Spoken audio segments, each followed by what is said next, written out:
What's going on, everybody, and welcome back to the Hill Homestead. While today it does not feel like it because it is just over 35-40 degrees, but the sun is shining and spring is officially here, which means it is time for chicks. And unfortunately for us right now, we are not ready for them. So we are going to get started on that today. So along with Dez's class chicks that she's hatching out currently right now, they're in the incubator and they should be hatching sometime this week. Tomorrow they should start hatching. We also have 50 meat birds that are on the way, and they should be here by Wednesday or someday around that. So we do have a brooder that we have used the last few years that we have got to go get set up in the barn around an outlet. Therefore we can keep them all warm and keep them alive as best we can. So behind us here is our box that we use, our brooder box for the meat birds, as well as the hens or roosters that she hatches out in her classroom. It is about 7 feet by 5 feet, and it's something that we've used for the last few years. I built the whole thing out of scrap wood. I think the only lumber that I bought for this project is the lid. But we're gonna show you exactly why we did what we did, and we'll show you how we operate this thing. So while Dez is going to fill in the holes that we kind of have and kind of smooth everything out, because our wood chip pile is right there. So we have a divider here because typically we would do like meat birds on one side and the laying hens on the other, but eventually they get big enough to where they can kind of hop in and out. We kind of like to keep track of what we're feeding them and how much we're feeding them. But on this lid, you can see that this is just a wire mesh. That is so that some heat and air, can get in and out of this thing, have it on both sides. And we have these little holes here so we can run electrical cords out and keep our brooder plates inside. And another thing that we could use these for is if our brooder plates went down, we could hang heat lamps over top of these. On the back side here, there is just a string to pull the lid cap open and lean it up against the wall. And then our outlet is right there above the piglets that we will be using for our brooder plates in here. So as you can see, we're kind of running out of barn space between pig pens and chickens and things like that. So we're gonna have to figure something out here in the very near future.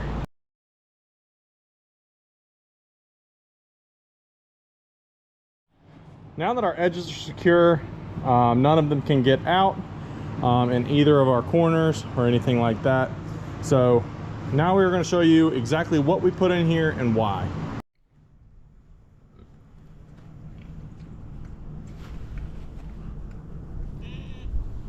Okay, so these will be the brooder plates that we are going to use.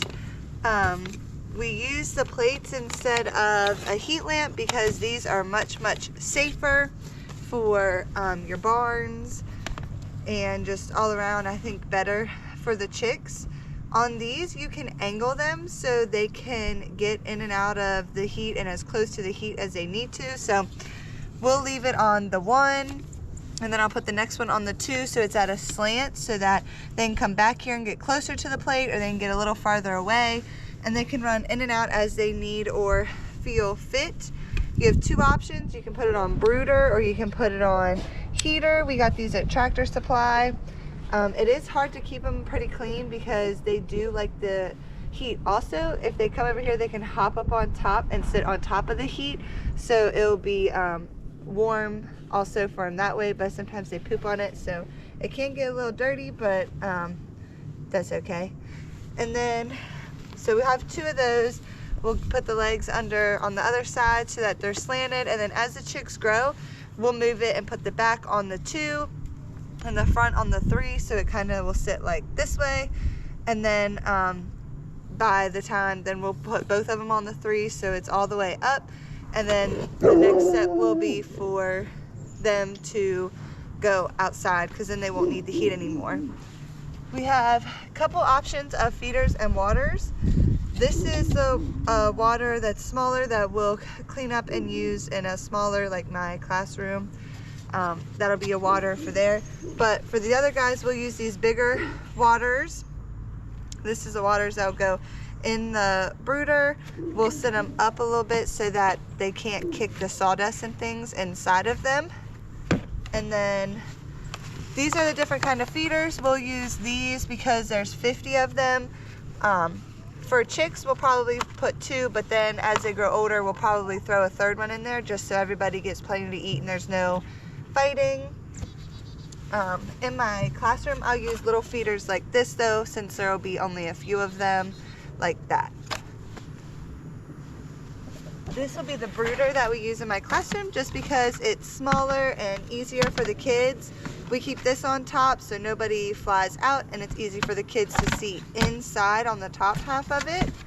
It also has a little temperature gauge in there so I can go over with my kids about the temperature that the brooder needs to be. You're going to want to keep under the heat lamp pretty warm because think they're coming straight from the incubator and their mom would still sit on them as babies. So you'll want that to still read pretty warm there, about 90 degrees, that right under the heat lamp, and then they can come out, drink. They can lay out of the heat or they'll go into the heat as needed.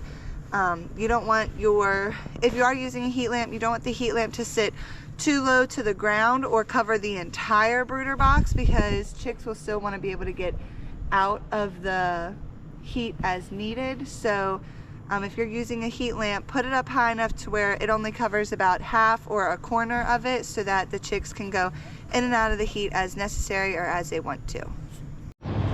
So we kind of staged the setup for these guys that are coming, just to give you guys an idea. Brooder plates with the cords running out those holes on both sides, 1 feeder per, and then 1 water per. If the little guys have trouble drinking, then we will build up a little mound around the waterer so that way they can get up and get their beaks inside of it. But this is what it looks like opened. And when closed, you can see they're pretty sealed tight. We'll typically put a weight on top just so nothing can get inside of it as well. All right guys, so that's pretty much going to do it for today's video. We will give you guys an update on those chicks as they come in. Hopefully if we get around to it and have some time, we will post a video of their arrival day. But for the rest of the day, we are going to do some farm management, as in giving the pigs some wood chips, cleaning out the stalls, and just making sure everybody has fresh bedding, fresh water, and things like that until next time we have to do it again. But thank you guys for watching. Thank you guys for hanging out with us. If you haven't already, go ahead and hit the subscribe button. Really helps us out, and we like watching that number climb. So but yeah, thanks again. We'll see you guys next time.